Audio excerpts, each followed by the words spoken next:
podia ter se aliado à direita e ficado lá mamando, nascido como muitos fizeram, mas não, foi para a luta e tudo mais.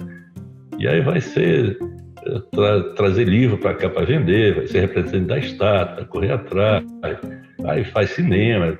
Cara, o cara era multimídia naquela época, ninguém sabia nem, não tinha nem esse frase, o cara fazia tudo, era louco.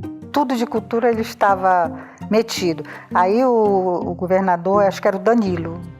Danilo também era ele era uma pessoa muito estudou em Coimbra, não sei o quê, PPP. Aí gostava da família, né? E via que o Joaquim era uma pessoa culta. Aí convidou o Joaquim para ser secretário dele. E dava ter a liberdade para ele fazer o que ele entendesse, sabe? Ele era ótimo. E ele era uma graça, o Joaquim, como secretário. O Joaquim, ele foi um dínamo aqui. Um dínamo cultural, numa cidade que não ligava muito para a questão cultural. Não era a primeira prioridade. Em alguns momentos, quando ele foi o secretário de Cultura, o presidente da Fundação Cultural do Amazonas, e foi também secretário de Turismo, a Secretaria de Turismo, que já vinha do Luiz de Miranda Correia, era, de certo modo, turismo e cultura.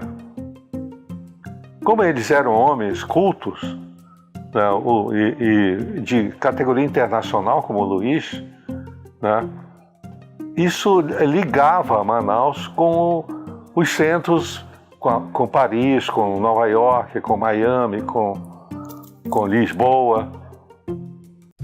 Nesse tempo, quando ele foi chamado para ser secretário de Turismo, ele foi convidado pelo governador Danilo Matos Ariosa, tinha 21 ou 22 anos, não mais do que isso.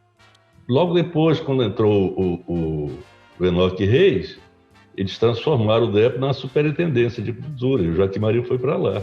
Tinha todo um trabalho de divulgação, ele sabia da relevância da cultura e do cinema.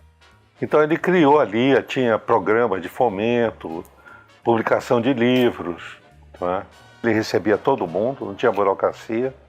Uma vez veio um coronel de fora que queria falar com o doutor Marinho, né?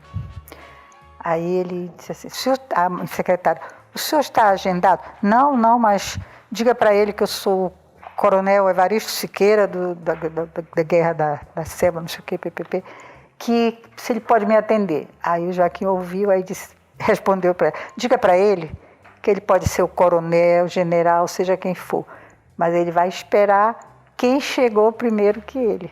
Nós todos gravitávamos em torno das propostas que o Marinho fazia, porque em geral eram coisas que ia ser divertida, ia ter impacto na cidade, né?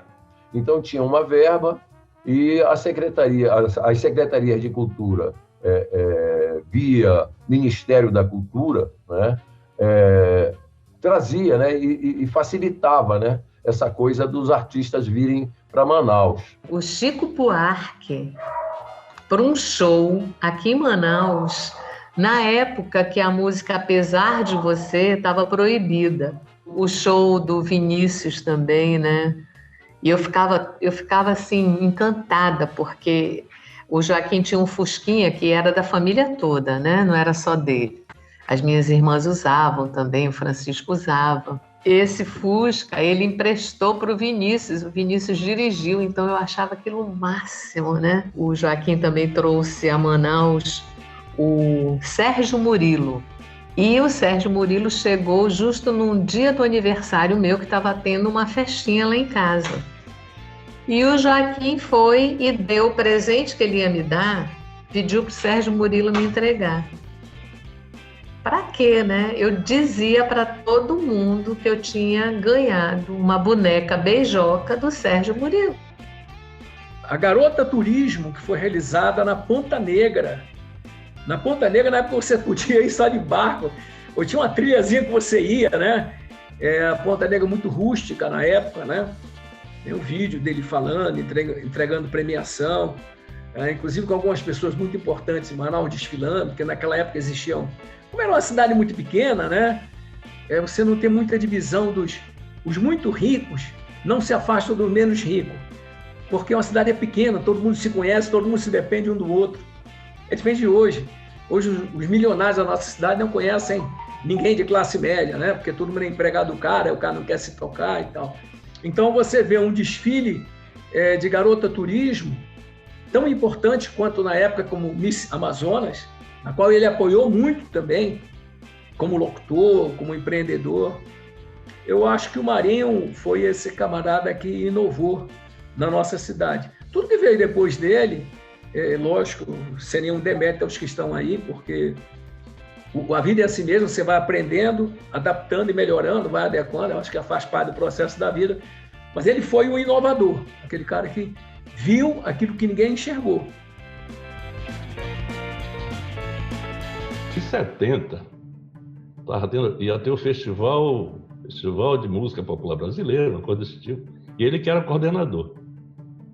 E aí ele selecionou, tinha 70 músicas inscritas, ele selecionou 30 e disse que as outras 30, ou a música era boa e a letra era ruim, ou a letra era ruim e a música pior ainda. E os caras ficaram loucos com isso. Aí pegaram essas 30 que foram limadas por ele, censuradas pelo Marinho, e fizeram o Festival do Lixo na Ponta Negra. Então isso é uma coisa histórica, ele já estava por trás disso. E depois ele fez as pazes com todo mundo, tanto que levou o Aldísio para trabalhar com ele na fundação, publicou o livro do Aldísio. Mas ele sempre foi muito polêmico, muito gostava de criar, os caras chamam de causar, né? Que foi encampada pelo Marinho. Era um ambiente assim, pô, estamos em um destoque local, pô, sabe? Tudo era possível, mas em 72 ele não ia conseguir fazer mais. Ele trouxe um Enfio aqui. Ele tinha muito a ver com aquele fradinho do Enfio, que ele era top para todo mundo, entendeu? Ele era muito engraçado. Ele, embora ter sido profissional muito sério, ele sempre levava as coisas de humor muito grande. Ele teve a grande sacada de fazer vários cartazes com o Ziraldo e com o Enfio, pô. Nunca rodaram, foi o maior crime que cometeu. O Joaquim Marinho deve ter sofrido muito, porque ele era ousado.